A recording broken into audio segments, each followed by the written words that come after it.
Invest 94L to become Nadine or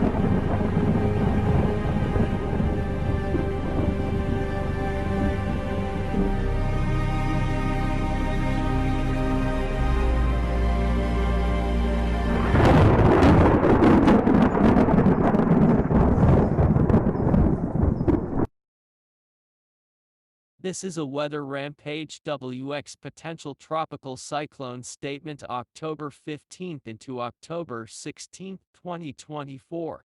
As hurricane season continues for the Atlantic, Gulf of Mexico and Caribbean Sea, this year has proved to be a catastrophic hurricane year in the wake of Hurricanes Beryl and Francine on the Louisiana coast earlier in hurricane season. The hurricanes Helene and Milton along the northwest and west Florida coastline later into the season. Typically, hurricane season begins to not be as active from late October through December.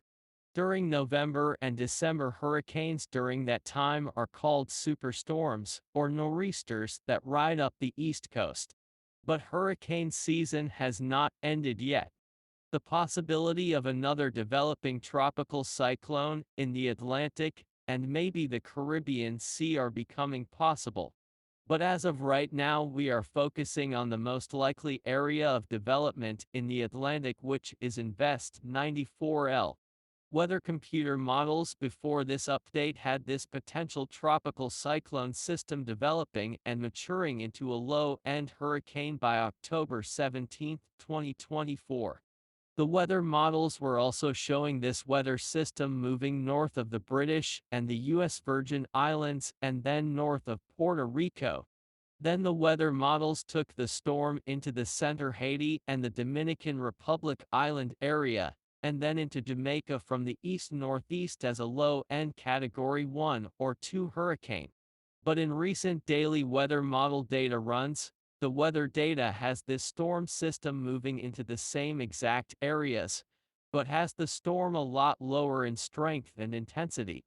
Some weather data have this storm almost completely diminished before entering the US and British Virgin Islands, and some weather data has this weather system continuing to move all the way to Jamaica Island at low-end tropical depression or maybe tropical storm status. Around this time of year, upper-level winds become a lot stronger and are not conducive for tropical cyclone development or hurricane genesis. These strong winds will tear a developing tropical cyclone system apart if they are strong enough. So if this storm system does develop into a tropical cyclone storm system, its name would be Nadine. Despite uncertainty in the development of this weather system, residents of the U.S. and British Virgin Islands, as well as Puerto Rico, Haiti, the Dominican Republic and Jamaica need to watch this weather possibility closely and begin to have tropical storm and hurricane plans in place to either get out of these areas or to shelter in place in case a tropical cyclone system does in fact develop. Despite uncertainty, the time to plan and act is now. We will keep you updated.